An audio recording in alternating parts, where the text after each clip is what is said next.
नमस्कार दोस्तों, OCN network में आपका स्वागत है। बड़ी चौंकाने वाली खबर आ रही है।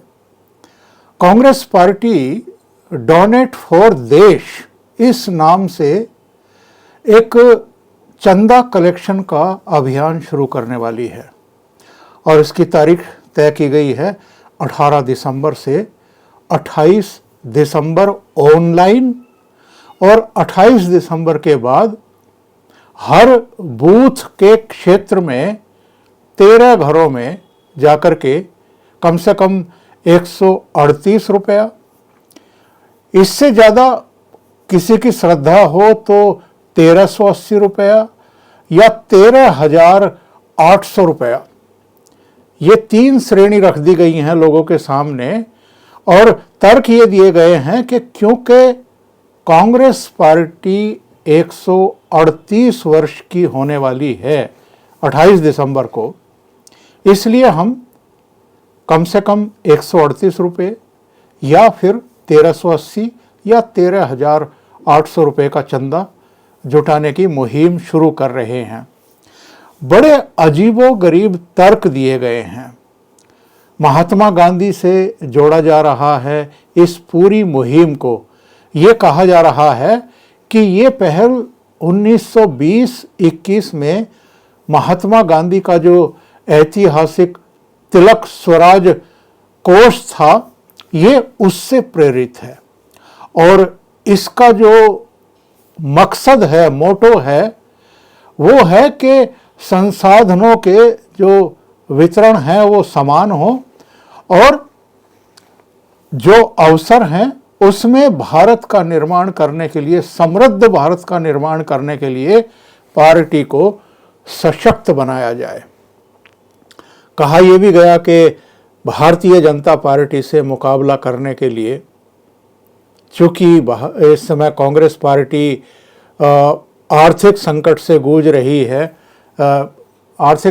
जूझ रही है, इसलिए ये चंदा इकट्ठा करने की मुहिम जो है वो शुरू की जा रही है। अब इसके पीछे एक्चुअल में असल मकसद क्या है, ये समझने की ज़रूरत है। अभी हाल में कांग्रेस के एक मेंबर ऑफ पार्लियामेंट धीरज साहू के ठिकानों से कुल मिलाकर के 351 करोड़ रुपए का तो कैश मिला है। बहुत सारे सोने के और दूसरे जो एसेट्स हैं वो भी मिले हैं। और जब कांग्रेस की फजीहत होनी शुरू हुई, भारतीय जनता पार्टी ने जब अटैक करने शुरू किए राहुल गांधी पर और कांग्रेस पार्टी पर, तो कांग्रेस को लगा कि लोकसभा चुनाव से ठीक पहले ये जो बदनामी हो रही है, ये इसे और भी लेकर के डूब जाएगी। पार्टी की वैसे ही छवि लूट खसोट की है, भ्रष्टाचार में लिप्त पार्टी की है, घोटाले दर घोटाले करने की है। इसके जो शीर्ष नेतृत्व के 2 चेहरे हैं, यानी सोनिया गांधी और राहुल गांधी, उन पर भी एजेएल के जरिए, यंग इंडिया के जरिए, जो कि नेशनल हेरल्ड से जुड़ी हुई 2 कंपनियां हैं, उनके जरिए करीब 5,000 करोड़ रुपए के घोटाले के गंभीर आरोप हैं। और ये आरोप किसी और ने नहीं लगाए थे। 2012 में सुब्रमण्यम स्वामी ने लगाए थे, जो आजकल प्रधानमंत्री नरेंद्र मोदी के खिलाफ और उनकी सरकार के खिलाफ मुहिम छेड़े रहते हैं। उसमें ईडी इनसे पूछताछ कर चुकी है। राहुल गांधी से 5 दौर की पूछताछ हो चुकी है, सोनिया गांधी से 3 दौर की पूछताछ हो चुकी है। तो ऐसे में अगर इनके किसी मेंबर ऑफ पार्लियामेंट के ठिकानों से 351 करोड़ का कैश मिलता है, तो पार्टी का बैकफुट पर जाना बहुत स्वाभाविक है, और वो भी ऐसे समय जब बिल्कुल लोकसभा चुनाव सिर पर आ गए हैं। इसलिए पहले तो धीरज साहू को आगे किया गया, उनसे कहलवाया गया कि ये जो 351 करोड़ रुपया इनकम टैक्स डिपार्टमेंट की रेड में मिला है उनके यहाँ से, इसका कांग्रेस पार्टी से कोई लेना देना नहीं है।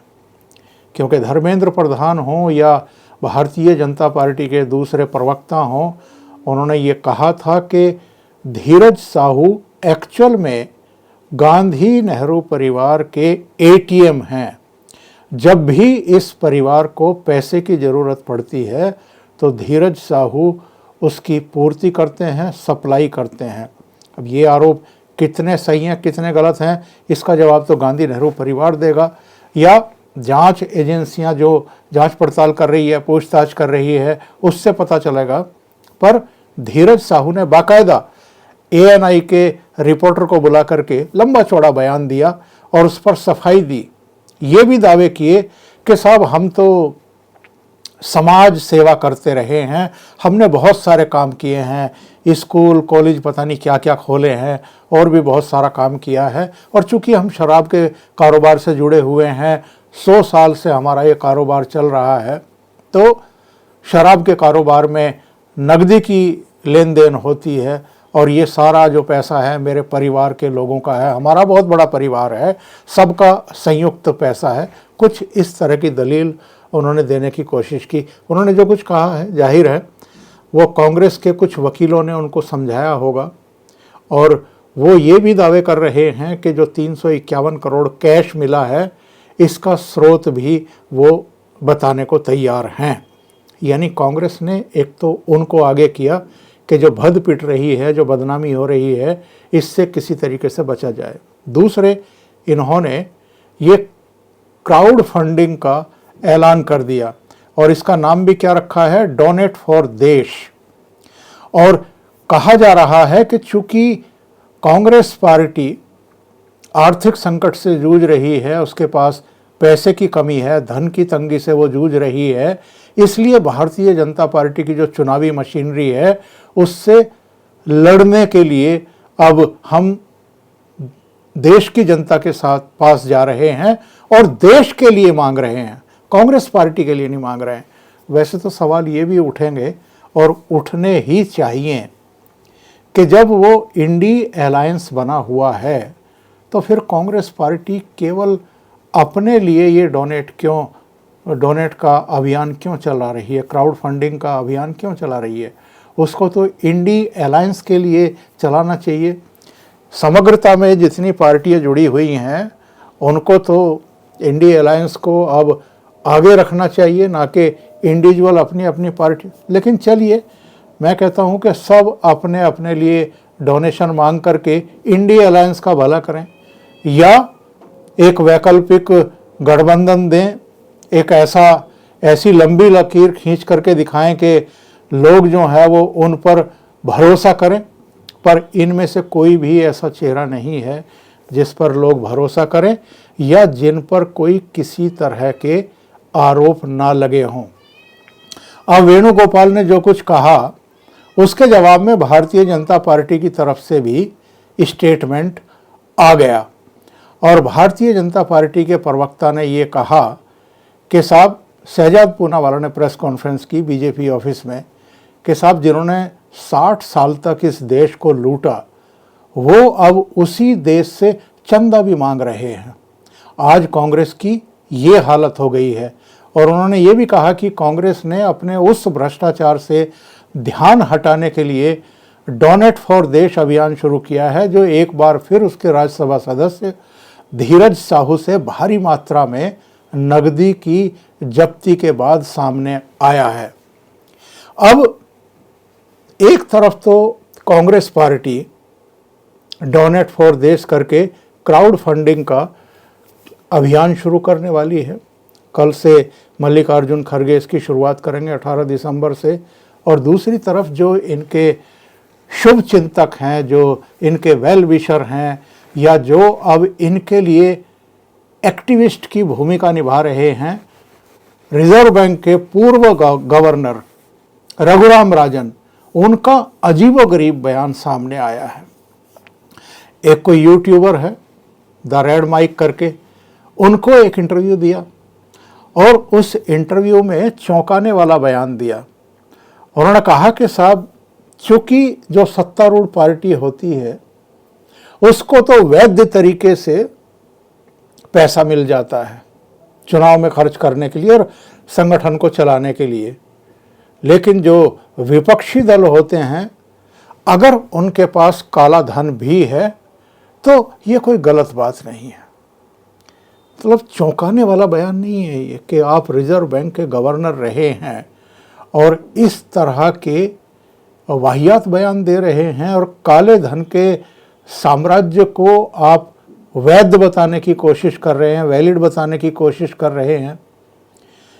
इनसे जब सवाल पूछा गया तो इन्होंने कहा कि जो इलेक्टोरल बॉन्ड है वो राजनीतिक दलों को पैसा देने का सबसे अपारदर्शित